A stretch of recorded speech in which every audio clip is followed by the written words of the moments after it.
Üvey annen ileri görüşlü bir kadın. Bütün sorumluluğu üstleniyor. Her şeyi göze alarak konuyu halledemeden babandan gizli seni konservatuvara yönlendiriyor. Ve 12 yaşındayken Ankara Devlet Konservatuvarı bale bölümüne giriyorsun ve buradaki ilk gösterinde annem babanı da alıp geliyor izlesin diye. O gün her şey değişiyor.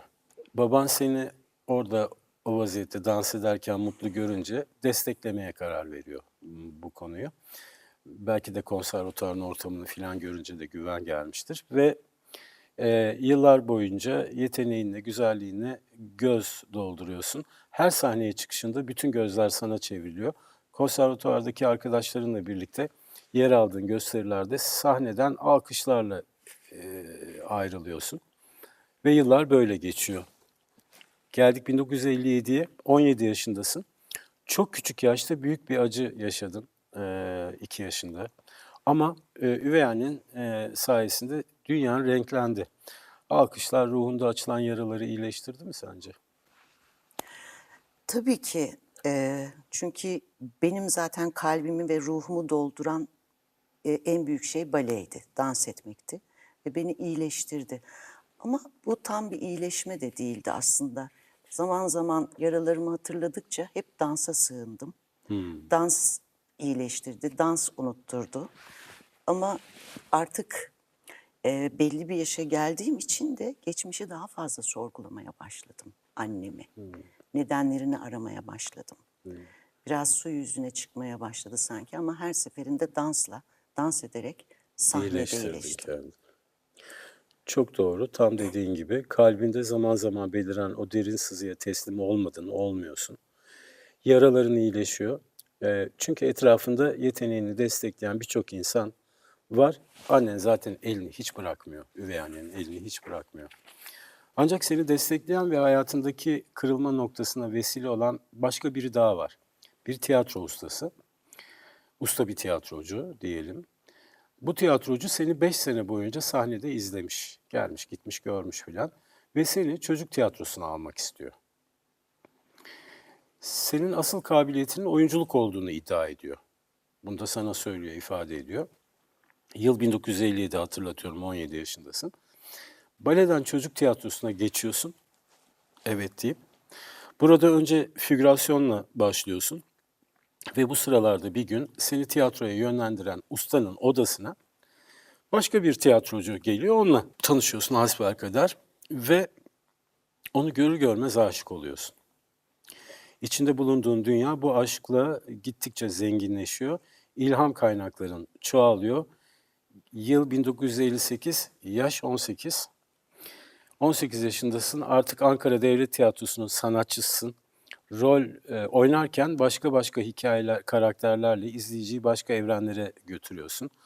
Aşk güzelliğine ışık da katıyor. Yeteneğinle ve güzelliğinle parlıyorsun, sayısız defa sahneye çıkıyorsun ve üvey annen seni hep en önden izliyor. Yedi Kocalı Hürmüz, Kaktüs Çiçeği, Kim Korkar Hain Kurt'tan, Cadı Kazanı gibi birçok oyunda rol alıyorsun. Mesleğinin de aşkının da sana verdiği o coşku. Bakışların, gülüşün, duruşun, seyirciyi büyülüyorsun, arşa yükseliyor şöhretin. Parlaklığın dünyayı aydınlatıyor. Senden 20 yaş büyük olan tiyatrocu aşkının da verdiği destekle gün be gün daha da büyük başarılar kazanıyorsun. Bu vesileyle de film yapımcılarının dikkatini çekiyorsun ve film teklifleri almaya başlıyorsun. Sahneye çıkmadan önce yaşadığın o korku, o heyecan seni besliyor mu yoksa tüketiyor mu? Nasıl bir şey o? Besliyor. Besliyor mu? Çünkü sahnede kendimi evimdeymiş gibi hissediyorum. Sahne bana canlılık getiriyor. Ne zaman kulise girsem daha canlı ve neşeli hissediyorum Oralar kendimi. senin. Evet, oralar benim. Kendimi daha ait hissettiğim bir yer. Bir de tiyatro zaten dans ederken de hep duygularımı yansıttım dansıma.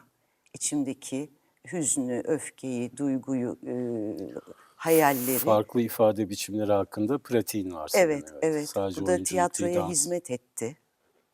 Dans zaten çok büyük bir parçası görsel sanatların, tiyatronun.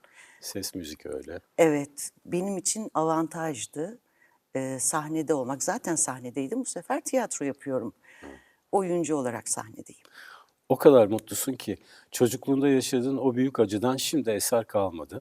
Annen hep yanında, baban yanında. Seni destekleyen bir ailen var. 1964 yılına geldik bu arada. Tiyatrocu aşkınla 24 yaşındayken evleniyorsunuz. Ve 1965 yılında ilk kez Atıf Yılmaz'ın bir filminde oynuyorsun. Ajda Pekkan, Gönül Yazar, Erol Taş ve Metin Oktay'ın oynadığı bu filmde, filmle birlikte hayatında yeni bir sayfa, bir kapı açılıyor. Ve sahneyle sinemayı birlikte götürmeye başlıyorsun. Eşinle aşkın da her geçen gün büyüyor. Eşin bir çocuğunuz olsun istiyor ancak sen küçüklüğünde yaşadığın terk edilme korkusuyla anneliğe çok da sıcak bakmıyorsun. Biraz karşı çıkıyorsun filan. Bütün odağın oyunculuk oluyor. Sahneye çıkmaya ve sinema filmlerine devam ediyorsun. Bir anlamda mabedinde büyüyorsun. Yani tiyatro bir mabettir dendiği için söylüyorum bunu. Saatlerce prova yapıyor. Aynanın karşısından ayrılmıyorsun. Evliliğinin ilk 5 yılı bu yoğunlukta devam ediyor. Evliliğin güzelleştikçe kurduğun yuva da güzelleşiyor. Artık anne olmaya karar veriyorsun. 69-70 yıllarında hamile olduğunu öğreniyorsun. Hamileliğinin 7. ayında da maalesef baban vefat ediyor. Evde dualar edilirken sen sahnede Kaktüs Çiçeği adlı oyunu oynamaktasın. Yaş 30. Ölüm ne anlama geliyor senin için? Sen hani babanı kaybettiğin gün akşamında, o günün akşamında sahneye çıktın. Üstelik bir de 7 aylık hamilesin. Hem hamilelik hem bu kadar bir kayıp hem sahne sorumluluğu bayağı zor bir durum. Ne hissediyorsun? Çok ağır değil mi bu? Çok ağır ama ben hayatım boyunca hep güçlü olmayı seçtim. Zaten tiyatro benim evim olduğu için o duygularımı, üzüntümü, e, özlemimi hep iyileştirdi. Benim için sahnede babam öldüğü gün sahneye çıkmak aslında sorun değildi. Babamın artık ölmüş olabileceğini, ölmüş olduğunu hayatım boyunca kabullenmek ve onu özlemek duygusu. O gün sahnede olmak benim için belki de yapılabilecek en kolay şeydi hayatımda. Sadece artık bundan sonra sonsuz bir özlem duyacağımı düşündüm. Salon kalabalık, perdeyi kapatıp eve dönüyorsun. Eviniz kalabalık. Herkes hüngür hüngür ağlıyor. Ölüm sessizliği var. Sen eşine ve doğacak kızının sıcaklığına tutunuyorsun. Aklına seni terk edip giden annen geliyor. Ama ona hiç kızmıyorsun çünkü hayat yaraları sarıyor. Günler geçerken kızının doğacağını bilmek seni ayakta tutuyor ve o gün nihayet geliyor. Kızın dünyaya geliyor. 30 yaşında anne oluyorsun. Nasıl bir his? Şimdi oraya geçelim. Aşık olduğun adamdan evlat sahibi olmak hoş bir şey midir? Tabii ki hoş. Bir de hayatım gerçekten istediğim gibi gidiyor. İstediğim mesleği yapıyorum. Güzel bir evlilik yaptım. Alkışlanıyorum. Kocanı seviyorsun, evladın oldu, Kocamı işinde seviyorum. başarılısın. Bir kızım oldu.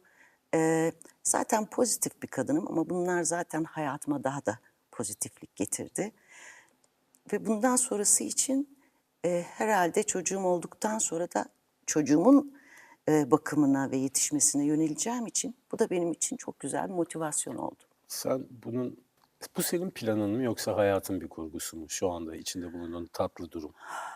Hayatın kurgusu olmalı. Öyle mi? Çünkü çok ilginç şeyler yaşadım. Annemin gitmesi, üvey anneyle büyümem. Sanki kaderin bir matematiği gibiydi. Bale yaptım, tiyatroya geçtim, Kendini şanslı hissediyor musun? hissediyorum. Çünkü herkesin kolay kolay atlatabileceği şeyler değil. Anne 2 yaşında gidiyor ama şahane bir üvey anne geliyor. Evet. Hayat Her hep üvey beni anne, her destekliyor. üvey baba, her üvey kardeş o kadar tatlı olmayabilir. Bu çok tatlı. Evet. Hayat beni destekliyor galiba. Bir yerden alıp bir yerden veriyor bana.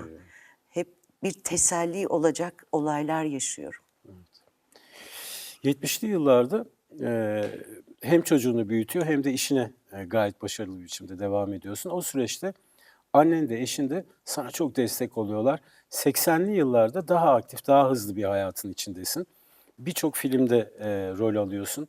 Her şey yolunda Ancak bu sıralarda da ne yazık ki anneni kaybediyorsun. 40'lı yaşlarındasın o sırada. Yani üvey anneni kaybediyorsun. Seni bambaşka bir dünyaya sokan, idolünü, mentorunu, kahramanını, kaderini değiştiren bir üvey anneydi. Onu kaybettin. O acının tarifi mümkün mü? Mesela annenin gidişiyle bunun arasında bir kıyaslama yapabiliriz mi? Gerçi birinde 2, birinde 40 yaşındasın. Evet, Başka ama evet. içeride neler oluyor içinde? Yani gerçek annemin gidişi sadece benim için bir soru işareti olarak kaldı hayatım boyunca çözemediğim.